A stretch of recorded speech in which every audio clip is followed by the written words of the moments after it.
je vois que vous avez des stylos, alors je vais vous faire un exercice, d'accord? Je vous laisse noter. Pour tous ceux qui, si vous n'avez pas de stylo, notez sur vos téléphones, ok? On fait un peu de calcul ensemble. Vous allez voir où je vais en venir tout de suite. Alors, je vous laisse noter. Likoud. Je ne vous vois pas sortir vos téléphones. Likoud 21. 21. Moi je note, hein. Oui, j'attends que tout le monde... J'attends. Je suis comme un greffier, je note. Chaîne fraise. Non, c'est le sondage de Marie. En fonction des chiffres, on saura. Le sondage de Marie. À l'origine. Likoud 21. Eisenkot 21. Bennett 20. Bennett et Lapid 20. Les démocrates 10. Alors vous allez trop vite. Alors j'attends. Bennett 20. Lapid 20. 20. Les démocrates 10.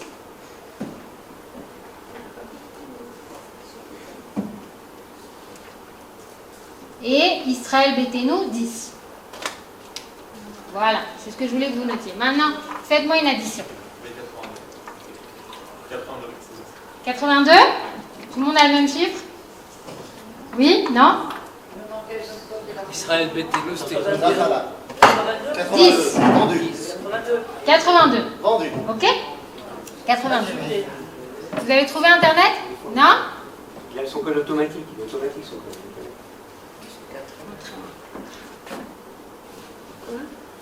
Oui. Ah oui, mais...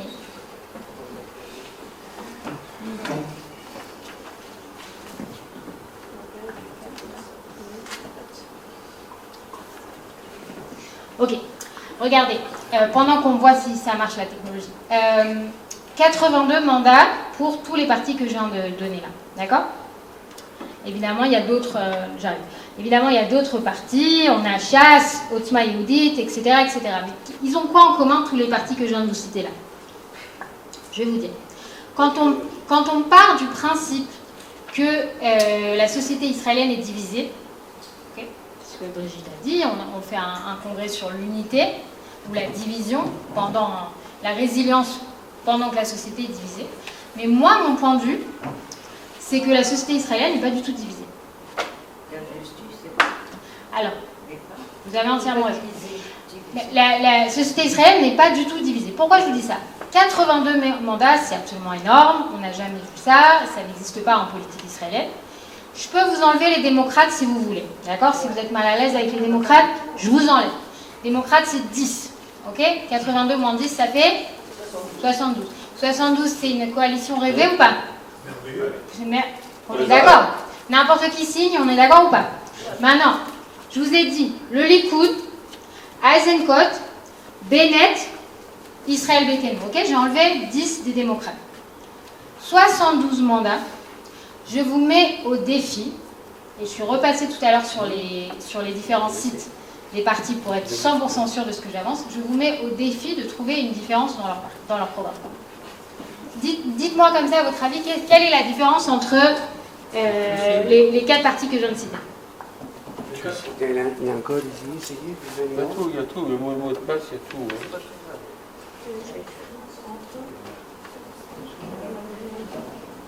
Hein.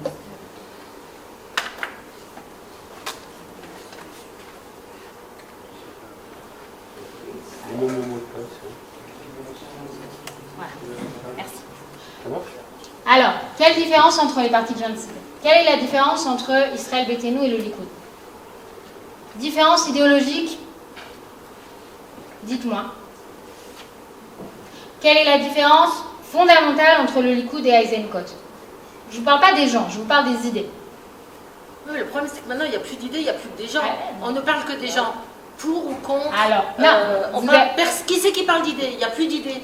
C'est fini. La politique, elle est terminée. Alors, je vous conseille d'aller voir sur leur... merci. Je vous conseille d'aller voir sur leurs différents sites pour vous faire une idée si vous voulez. Mais vous comprenez précisément ce que je suis en train de vous dire. Aujourd'hui, 72 mandats de la Knesset sont plus ou moins d'accord sur, allez, 90% des sujets. Le seul sujet où vous pouvez trouver vraiment une différence fondamentale, c'est la fameuse réforme judiciaire. La réforme, vous m'entendez pas? La réforme judiciaire. L'État palestinien, non. L'État palestinien, non. Vous allez sur le site de Eisenkot, il propose un plan en 10 points, d'accord? Un des derniers points, vraiment des derniers, il faut vraiment aller chercher très très loin, c'est sécurité, ok? Il parle d'une initiative régionale, du renforcement de la sécurité et du renforcement de la majorité juive. D'accord? Pour des oreilles qui... C'est pour des oreilles qui... Mais quand Rabin est en élection, et pendant très longtemps, les partis israéliens font des programmes en disant oui pour un État palestinien, non pour un État palestinien. Oui pour un retrait, non pour un retrait. D'accord? Aujourd'hui, et même les démocrates, et c'est pourquoi je vous les ai mis tout à l'heure dans le bloc, les démocrates, pareil, pour savoir ce qu'ils pensent sur la solution à 2 États, il faut cliquer plusieurs fois, il faut rentrer dans l'onglet sécurité. La clause numéro 1, c'est absolument pas les Palestiniens, c'est les Saoudiens. Nous ferons avancer la normalisation avec les Saoudiens. Très bien, a priori Netanyahou signe, hein, on est d'accord. Trouvez-moi un politicien qui n'est pas pour les relations avec les Saoudiens. Et le 3e volet, c'est nous arrêterons l'annexion et nous irons vers une séparation citoyenne. C'est ça la terminologie. C'est pareil, il faut être très versé dans la politique israélienne pour comprendre ce que ça veut dire. À aucun moment, sur le site du parti Avoda, d'accord, et du parti Meretz, il y a écrit « Nous sommes en faveur d'un État palestinien ». À aucun moment, ok? C'est pour vous dire à quel point les différences idéologiques sont devenues très très rares dans 80 mandats sur 120, d'accord? Tout le reste, c'est les partis orthodoxes, c'est les partis sectoriels, d'accord? Les partis orthodoxes, les partis arabes israéliens et le sionisme religieux qui, lui, pour le coup, a une position idéologique claire qui est celle de oui à l'annexion totale, complète, on y va, d'accord? C'est les seuls, finalement, à défendre une position radicalement différente des autres. Ok? Vous êtes d'accord avec ce que je suis en train de dire ou pas? Le service militaire pour les Haredim. Service militaire pour les Haredim, il apparaît sur tous les... Alors, le Likoud ne publie pas de programme, hein, comme ça c'est fait, mais le Likoud, si vous demandez aux députés de façon individuelle, ils vont quasiment tous vous dire qu'ils sont pour un service militaire pour tous. Pour des raisons de politique tacticienne, ils vont peut-être vous dire on a besoin des orthodoxes, mais ce n'est pas la même chose qu'une position idéologique. La position idéologique du Likoud, c'est service pour tout le monde. On est d'accord. Donc en réalité, ce que je suis en train de vous dire, c'est qu'il n'y a pas de division dans la société israélienne. C'est du pipeau. Oui. Non, mais il y a pour ou contre Bibi. Mais c'est quoi? C'est un programme? Bibi, c'est un programme? C'est une idée? Non, c'est un personnage. Ok? Je suggère que les commentaires soient faits après, s'il vous plaît. Merci beaucoup. Et donc, pour toutes ces raisons, vous voyez, finalement, je vais me passer de technologie. Vous avez vu. Pour toutes ces raisons, c'est la raison pour laquelle j'ai écrit mon livre. En réalité, vous avez raison. Ce qui nous divise, ce ne sont pas des idées, ce sont des personnes et éventuellement des sentiments. D'accord? Des sentiments. Et moi, ça ne m'intéresse pas tellement pour ou contre Bibi parce que ça reste quand même assez réducteur. Ce qui est intéressant dans ce combat-là, de quoi Bibi est le nom? Qu'est-ce qu'il représente? Vous m'entendez pas? Et là, oui? Ok. De quoi Netanyahou est le nom? Ok, qu'est-ce qu'il représente? Et il y a beaucoup de façons de l'aborder, cette division potentielle qui existe. Moi, je pense que on est dans l'ère post-idéologique, je vous rejoins là-dessus, Brigitte, mais on est dans l'ère du ressentiment. Pendant 30 ou 40 ans, la société israélienne a été divisée par le grand sujet qui nous occupait, c'était la question israélo-palestinienne. La société israélienne s'est regardée dans un miroir qui était « qu'est-ce qu'on fait avec les Palestiniens ?»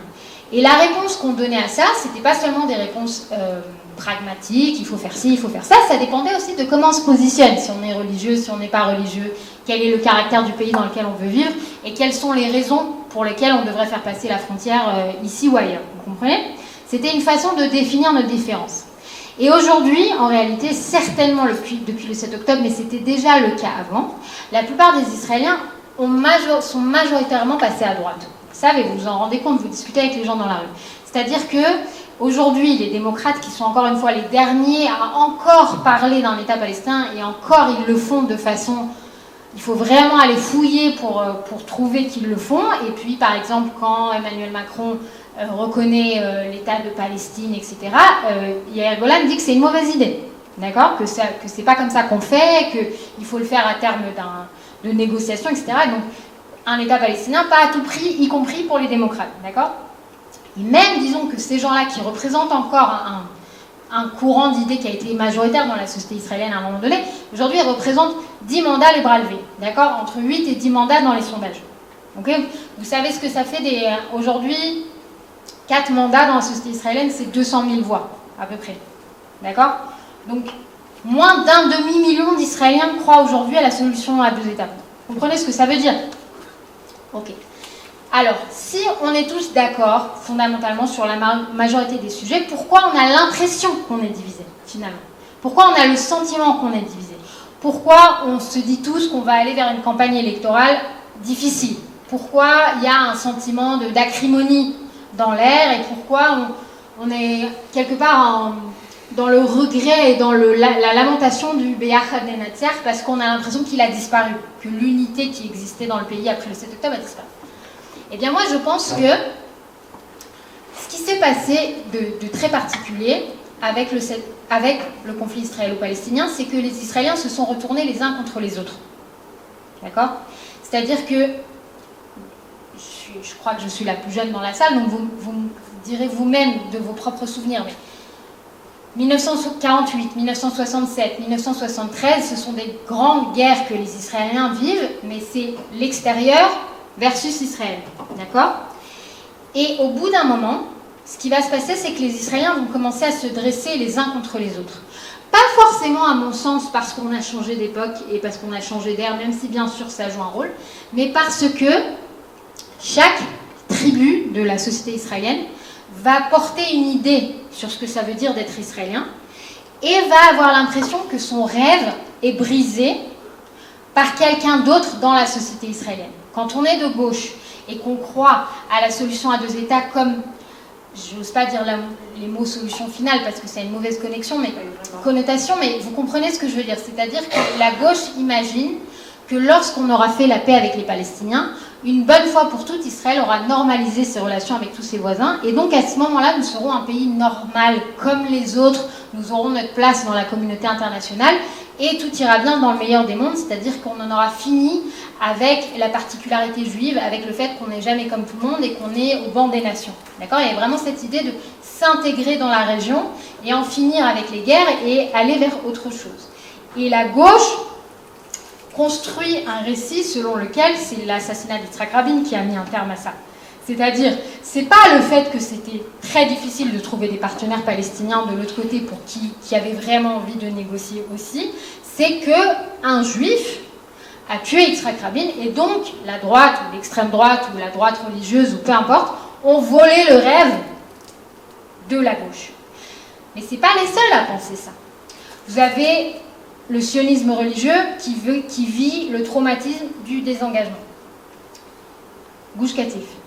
Et c'est la même chose, c'est un grand rêve, une grande vision pour Israël, pour le peuple juif. La rédemption, la Géoula arrivera par l'installation sur toutes les parties du Grand Israël. Et en vivant dans la bande de Gaza, on avance vers un futur radieux qui est celui de la rédemption. Et qui c'est qui empêche ça ? D'autres Israéliens. Des Juifs qui vont venir évacuer Manu Militari, ces familles-là de leur maison. La droite traditionnaliste likoudienne séfarade, d'accord, le réservoir de voix du Likoud. Pendant les années Oslo et la seconde Intifada, va dire c'est dangereux, c'est trop dangereux. Nous venons du monde arabo-musulman, nous connaissons cette société-là mieux que vous. Nous vous disons que c'est un trop grand risque que vous prenez là, et la droite a le sentiment qu'on lui marche dessus, non seulement parce qu'on ne veut pas l'écouter, mais en plus parce qu'on ne la respecte pas depuis les origines de l'État, donc il y a une double fracture, c'est-à-dire que les élites dirigeantes de gauche ne respectent pas l'électorat séfarade et ne l'écoutent pas quand il le met en garde contre une réalité du Proche-Orient. D'accord ? Et je pourrais continuer comme ça longtemps. Les orthodoxes, eux aussi, ont le sentiment de se battre pour une société utopiste dans laquelle on a de plus en plus de l'homme des Torah, on est une société d'étudiants, et les sionistes, les méchants sionistes, empêchent ce rêve de se réaliser avec leurs exigences qui vont nous faire sortir du monde de la Torah. Et les Arabes israéliens, c'est pas un événement, mais en fait c'est une série d'événements, c'est-à-dire depuis 1948, ils sont pris entre l'identité clanique du Proche-Orient, nous on est des Palestiniens, on est des Arabes, on est des musulmans, et on est citoyen d'un État qui est en réalité pris entre Karib et Silla. Donc vous voyez qu'en fait, chaque clan dans la société israélienne porte un rêve, porte une idéologie, porte une idée qui a été cassée par la réalité, mais dont il attribue la fracture à quelqu'un d'autre dans la société israélienne. D'accord ? Vous connaissez je conclue là-dessus. Vous connaissez la phrase de Lacan, aimer, c'est donner quelque chose qu'on n'a pas à quelqu'un qui n'en veut pas. Vous connaissez cette phrase ? Je répète, aimer, c'est donner quelque chose qu'on n'a pas à quelqu'un qui n'en veut pas. D'accord ? Eh bien, c'est ça. Je trouve que c'est très significatif des relations qu'on a dans la société israélienne. C'est-à-dire que le monde de la Torah dit aux non-orthodoxes, nous, on sacrifie notre vie, notre confort matériel, on sacrifie tout pour la Torah, et on le fait aussi pour vous. Et le reste de la société israélienne, on dit, c'est bien joli, mais nous, on vous attend à l'armée. Le sionisme religieux vit dans les implantations, dans des endroits où c'est objectivement difficile de vivre, où on se met en danger tous les jours, où les routes sont terribles, où il y a des attentats régulièrement. On fait des énormes sacrifices, et on défend la terre d'Israël pour le klal Israël. Et le klal Israël dit, c'est bien tout ça, mais nous, en fait, ça ne nous intéresse pas, on aimerait bien que vous sortiez de la bande de Gaza, ça nous ferait nos affaires avec les Américains. Et les laïcs disent, nous, on a fondé l'État, on fait tourner l'économie, on a jeté les bases de la Startup Nation. C'est grâce à nous que vous vivez, que cet État fonctionne. C'est nous qui remplissons les caisses de l'État finalement, et vous nous reconnaissez rien du tout. Vous voulez nous judaïser, vous voulez nous prendre nos libertés, etc. Vous comprenez comment ça marche ? Comme ça. Et en réalité, ce que je dis, c'est que c'est même plus vrai aujourd'hui tout ce que je viens de vous dire. C'est-à-dire qu'encore une fois, la majorité des Israéliens ont basculé à droite. Il y a un consensus assez large sur ce qu'il faut faire d'un point de vue sécuritaire. La jeune génération est beaucoup plus traditionnaliste que ses aînés. Vous le voyez dans les sondages, vous le voyez dans la culture, vous le voyez dans tout. Il y a un rapprochement vers le judaïsme, même si ce n'est pas forcément le judaïsme orthodoxe, mais c'est un rapprochement culturel qui n'existait pas il y a 30 ou 40 ans. Donc au final, comme on dit en hébreu, Alma nachnu ravin. Sur quoi on se bat ? Sur Bibi ? C'est très bête en réalité. On se bat sur les blessures du passé. Alors, comment on fait ? Je pense qu'on fait comme dans toute relation qu'on a envie de réparer. D'accord ?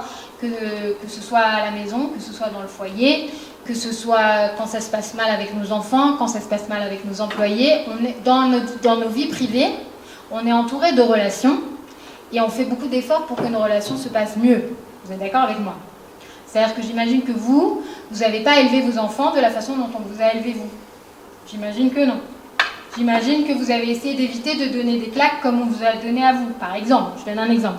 Certainement, vos petits-enfants ne se prennent pas les mêmes claques que vous avez pris probablement. Et certainement qu'aujourd'hui, nous, notre génération, se comporte différemment au travail que votre génération et la génération de vos parents, avec plus d'exigences, avec un employeur qui fait beaucoup d'efforts pour ses employés, etc., etc. Vous voyez ce que je veux dire ? C'est-à-dire que les relations de la sphère privée ont beaucoup changé dans l'espace de votre vie. Mais je pense en fait que le même modèle peut servir à la relation publique, c'est-à-dire du respect, c'est-à-dire essayer de se mettre à la place de quelqu'un d'autre. C'est pas parce que je suis pas d'accord avec le mode de vie orthodoxe en disant c'est pas viable comme modèle économique de fonctionner comme ça que je peux pas respecter l'engagement spirituel, que je peux pas respecter le désir ou la volonté de sacrifier le matériel, que je peux pas apprécier le fait que les enfants savent beaucoup de choses dans les textes et que mes enfants à moi savent moins. Ça, c'est le respect. Et si on a un dialogue comme ça qui dit j'accepte A, B, C, D chez toi, est-ce que tu peux me rencontrer au milieu pour F ? C'est pas la même chose du tout que le dialogue public qu'on a actuellement, vous êtes d'accord? Moi, je pense que, je finis, moi, je pense que ça fonctionne comme ça, et ça fonctionne de en bas vers le haut. C'est-à-dire qu'aujourd'hui, la Knesset reflète le passé. Je parlais tout à l'heure d'un futuriste. Aujourd'hui, la Knesset reflète 30 ans de politique israélienne qui est derrière nous, qui est dans le rétroviseur maintenant. La question, c'est qui on envoie dans les 20 prochaines années, qui on envoie vers le centenaire pour nous représenter. Et on n'est pas obligé d'envoyer les mêmes personnes, et on n'est pas obligé d'envoyer les mêmes dynamiques. On peut aussi leur dire, nous, ça ne nous intéresse pas le passé, on veut le futur. Ça commence par un changement de perspective chez chaque électeur.